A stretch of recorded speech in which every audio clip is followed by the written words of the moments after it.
Witajcie na kanale Eldartanistari.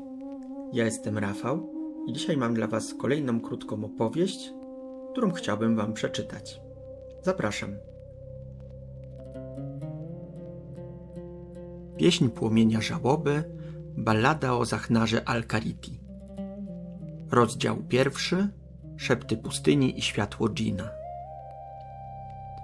Mówią, że piaski wielkiej pustyni Al-Karit nie są martwe.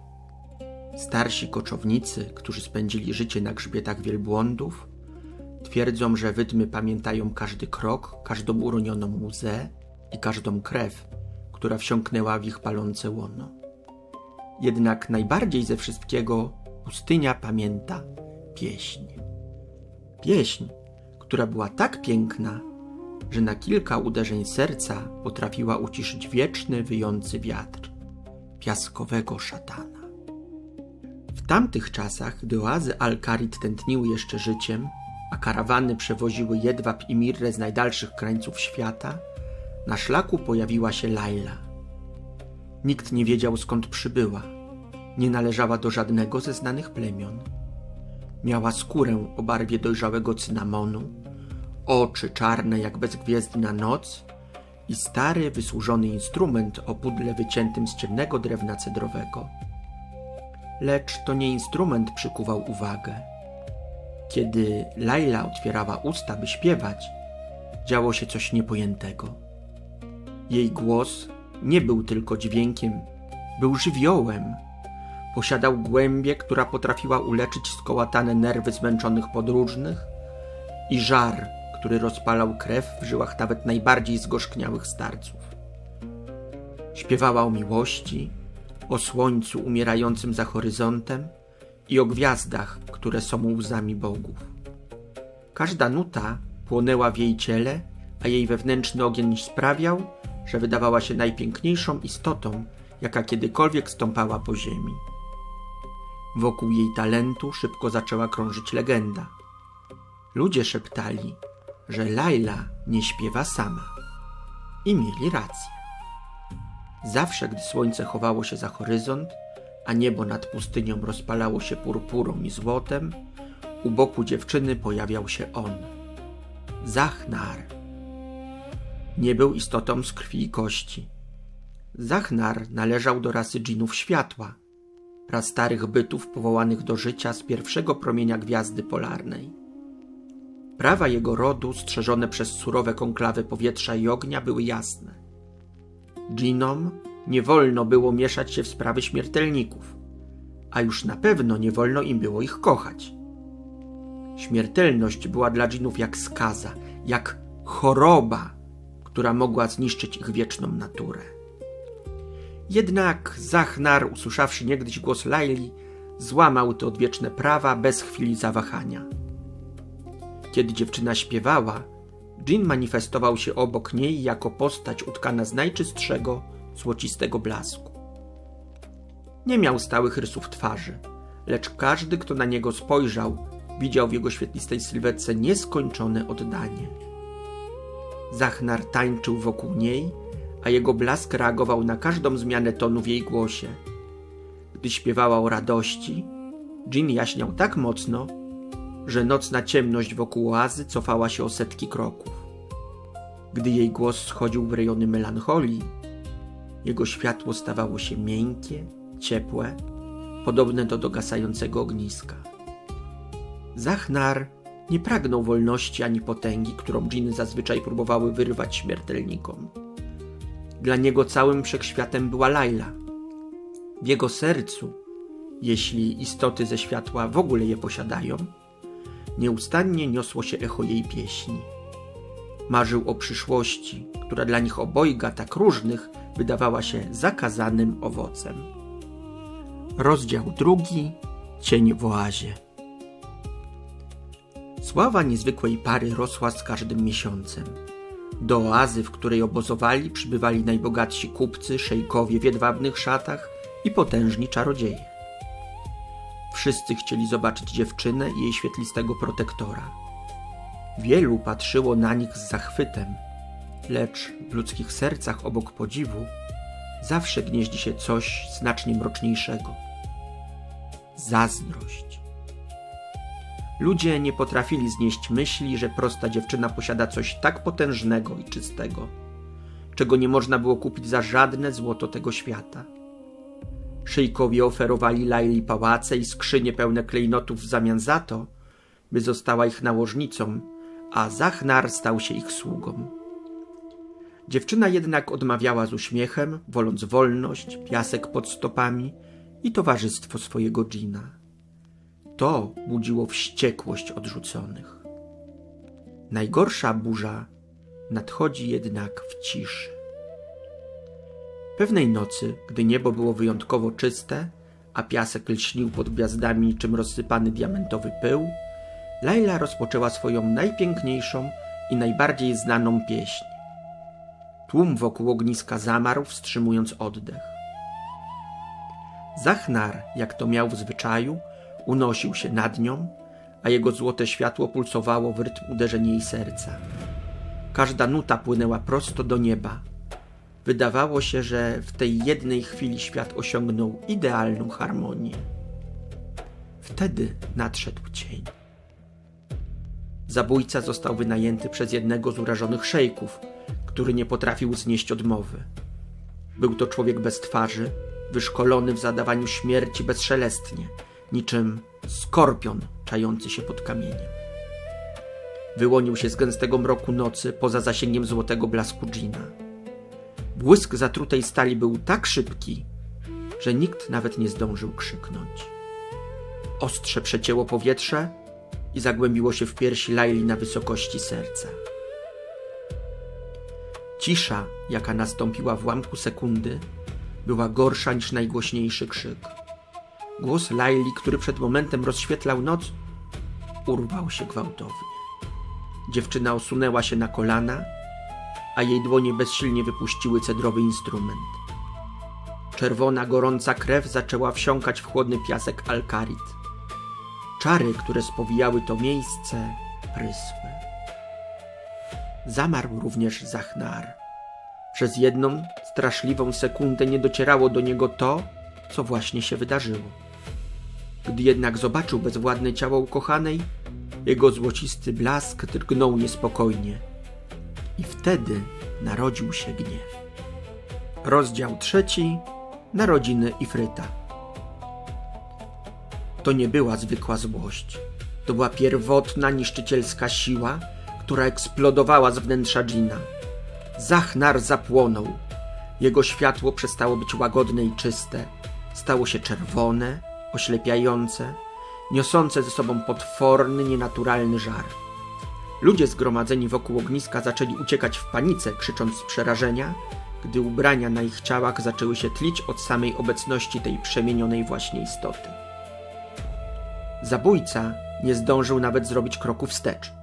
Spojrzał w górę, wprost w gorejące ślepia Zahnara i w ułamku sekundy obrócił się w popiół. Lecz śmierć mordercy nie przyniosła dżinowi ulgi. Zahnar opadł na kolana przy ciele Laili. Delikatnie, na ile pozwalały mu teraz jego płonące dłonie, dotknął jej twarzy. Była zimna. Jej oczy, niegdyś tak pełne życia, patrzyły teraz bezmyślnie w rozgwieżdżone niebo. Wskrzeszę cię, Lailo! Ryk Zahnara wstrząsnął całą oazą. Drzewa palmowe ugięły się pod naporem fali dźwiękowej, a woda w źródle zaczęła wrzeć. Nie pozwolę ci odejść! W swojej bezgranicznej rozpaczy dżin postanowił rzucić wyzwanie samej śmierci. Wiedział, że istnieją rytuały prastare i zakazane, zdolne przywrócić duszę do ciała. Były to jednak sekrety czarnej magii, zapieczętowane przez konklawę pod groźbą najstraszliwszych kar. Aby z nich skorzystać, Zahnar musiał oddać to, co miał najcenniejszego – swoje wewnętrzne, gwiezdne światło. Zaczął recytować inkantację w języku, którego nie powinien znać żaden dżin. Z każdym wypowiedzianym słowem jego złocisty blask umierał bezpowrotnie. W jego miejsce napełniał się mrokiem, czarnym dymem i brudną, czerwoną lawą. Łamał kolejne kosmiczne zakazy, gotów poświęcić całą krainę, wszystkich żyjących tu ludzi, byle tylko cofnąć czas i ponownie usłyszeć choć jedno słowo z ust Laili. Konklawę jednak nie patrzyło na to bezczynnie. Gdy rytuał zbliżał się do końca, a dusza Laili zaczęła majaczyć na granicy światów, niebiosa pękły. Potężne srebrne pioruny uderzyły w oazę, rozrywając krąg magii Zachnara. Głos z góry, zimny i pozbawiony współczucia, ogłosił wyrok. Za złamanie praw światła, za sięgnięcie po nekromancję i za pychę, która chciała nagiąć czas, zostajesz wyklęty. Twoje światło zostaje ci odebrane raz na zawsze. Teraz już zawsze będziesz płonął, lecz twój ogień nie przyniesie ciepła, a jedynie cierpienie, zniszczenie i wieczny żal. Dusza Laili uleciała w nicość wysysana przez potężną moc sędziego, pozostawiając za sobą jedynie jej zimne ciało.